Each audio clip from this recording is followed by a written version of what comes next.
Lens, ऐसे तो lens दो प्रकार का होता है। गोलीय लेंस जो होता है वो दो प्रकार का होता है, एक अवतल होता है और एक उत्तल होता है। तो ये हुआ अवतल और उत्तल ऐसे होता है, ठीक ना। ये उत्तल है, यह अवतल लेंस और यह उत्तल लेंस। तो ये लेंस जो होता है दो तरह का होता है जो हमको पढ़ना होता है, एक अवतल और एक उत्तल होता है।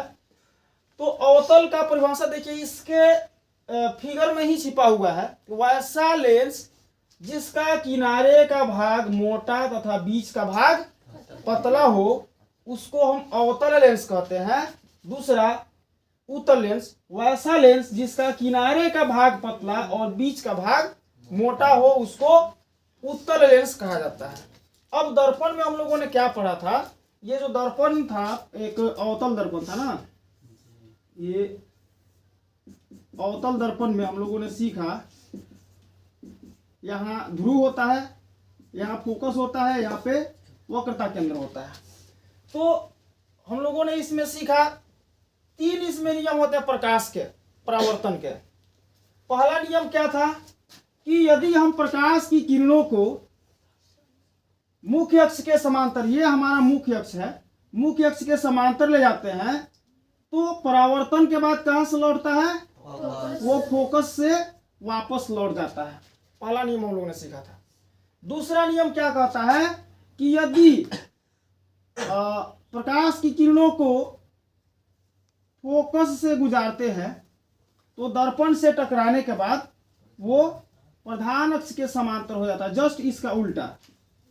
अभी हम लोगों ने पढ़ा कि समांतर ले जाते हैं तो वो फोकस से गुजरता है, लौटता है, और जब फोकस से ले जाएंगे तो समांतर हो जाएगा।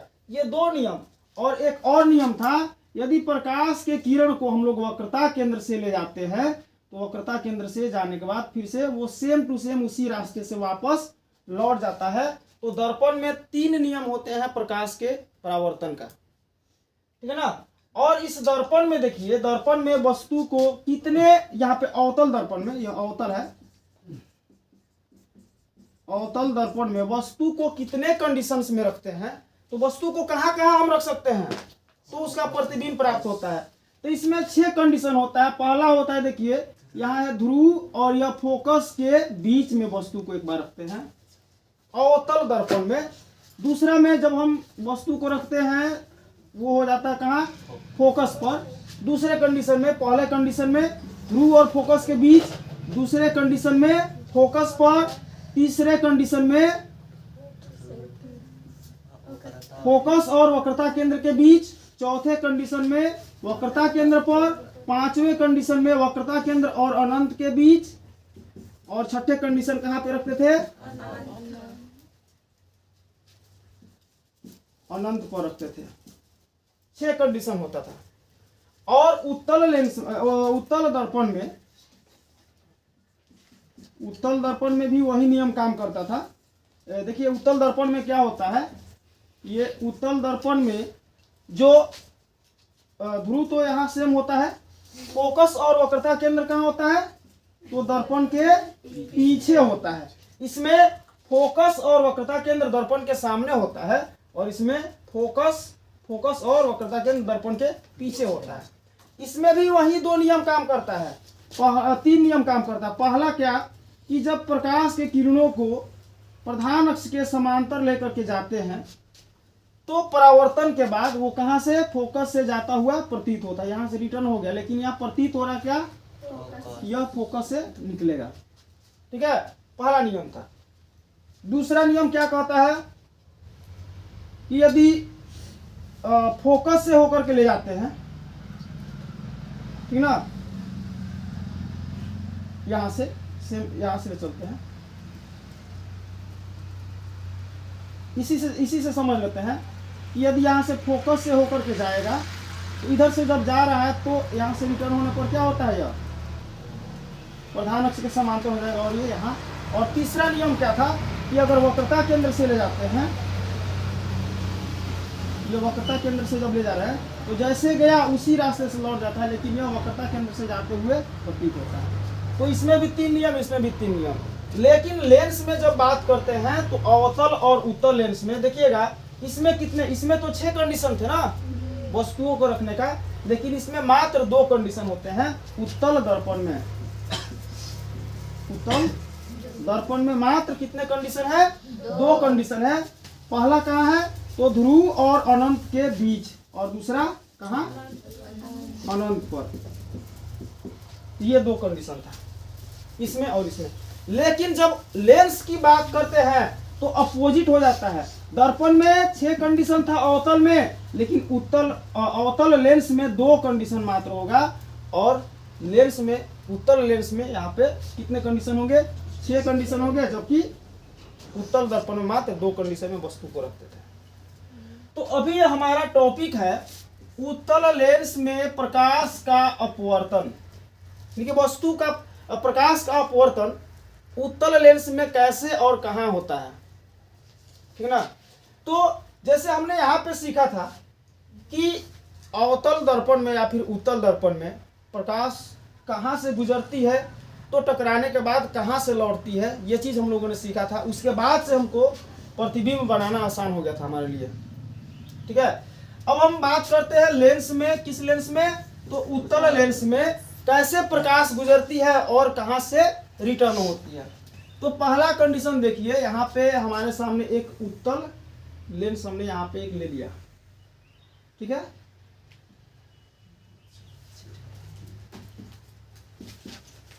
ये है प्रधान अक्ष, जिसको मुख्य अक्ष भी कहते हैं। इसमें देखिए यहाँ पे फोकस होता है, यहाँ पे इसको लिखते हैं दोहरी फोकस। दोहरी फोकस, जैसे कि इसमें वक्रता केंद्र है ना, फोकस का 2 गुना, वैसे यहाँ पे फोकस का जो 2 गुना होता है उसको दोहरी फोकस कहते हैं। यहाँ पे हम वक्रता केंद्र को मान सकते थे, लेकिन वक्रता केंद्र नहीं लिख करके यहाँ पे क्या लिखा जाता है? दोहरी फोकस।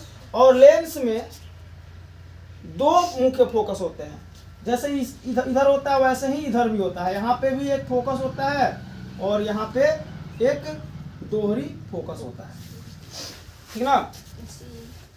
तो इसको f और 2f लिए, तो इसको हम लोग f' और 2f' ऐसे ले सकते हैं, क्योंकि लेंस में 2 फोकस होते हैं, एक लेंस के दाएं साइड और एक लेंस के बाएं साइड।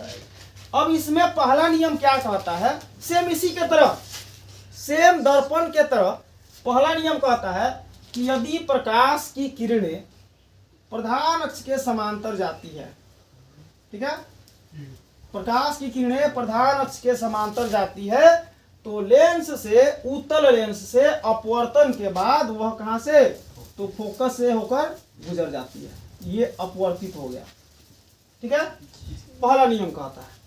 और दूसरा नियम क्या कहता है? यहाँ पे देखिए ओ है ना, इसको बोलते हैं प्रकाशीय माध्यम। वो जो है प्रकाशीय माध्यम है। तो कह रहा है दूसरा, ये पहला नियम कहता है, पहला नियम कहता है कि यदि प्रकाश की किरणें किसी उत्तल लेंस से मुख्य अक्ष के समांतर से गुजरती है, तो जैसे अपवर्तन होता है, तो अपवर्तन के बाद अपवर्तित होकर वह फोकस से निकल जाती है। पहला नियम कहता है। और दूसरा नियम क्या कहता है? फिर से एक हम लोग लेंस ड्रॉ करेंगे। ये O है, यहाँ पे f', 2f', यहाँ पे f और यहाँ 2f। यह m और n लेंस है, लेंस का द्वारक, ठीक है ना। अब पहला नियम कहता है कि प्रकाश की किरणें यदि प्रधान अक्ष के समांतर जाती है तो अपवर्तन के बाद फोकस से मुड़ जाती है। और दूसरा नियम क्या कहता है कि यदि प्रकाश की किरणें प्रकाशीय केंद्र से होकर के गुजरती है तो उसको सीधे पार कर जाती है। यानी कि देखिए यहाँ पर क्या हुआ, यहाँ पर जा रही थी प्रकाश की किरण समांतर, लेकिन यहाँ पर प्रकाश विचलित हो गया, अपने रास्ते से भटक गया। लेकिन यदि प्रकाशीय केंद्र से होकर गुजरती है तो कहीं भी नहीं मुड़ेगी, उसको सीधे पार कर जाएगी प्रकाश की किरण, ठीक है ना। तो इन 2 नियमों के सहयोग से हम लोग जो है किसी उत्तल लेंस के सामने वस्तु को कहाँ रखेंगे, कितने कंडीशन में कहाँ रखेंगे, तो प्रतिबिंब कैसा बनेगा, कहाँ बनेगा, इन सारी चीज़ों के बारे में हमको एक एक करके पढ़ना है, ठीक है ना। तो जैसे हम लोगों ने यहाँ पे दर्पण में सीखा, अवतल दर्पण में अवतल का जस्ट अपोजिट, जस्ट उल्टा होता है लेंस में उत्तल लेंस हो जाता है। जैसे अवतल दर्पण में 6 कंडीशन होते हैं ना, 6 कंडीशन होते हैं किसी वस्तु को रखने के लिए, तो उत्तल लेंस में 6 कंडीशन होते हैं।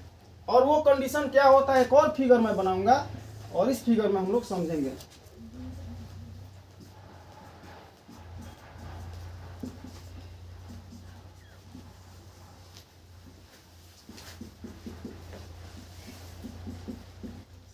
ठीक, इधर अनंत है, इस साइड अनंत है, इधर भी अनंत है।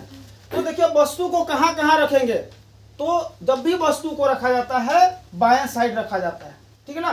जैसे दर्पण में भी बायां साइड रखा जाता था, उसी तरह से वस्तु को लेंस के भी बायां साइड स्थापित किया जाता है, ठीक ना। इस चीज को जानिए।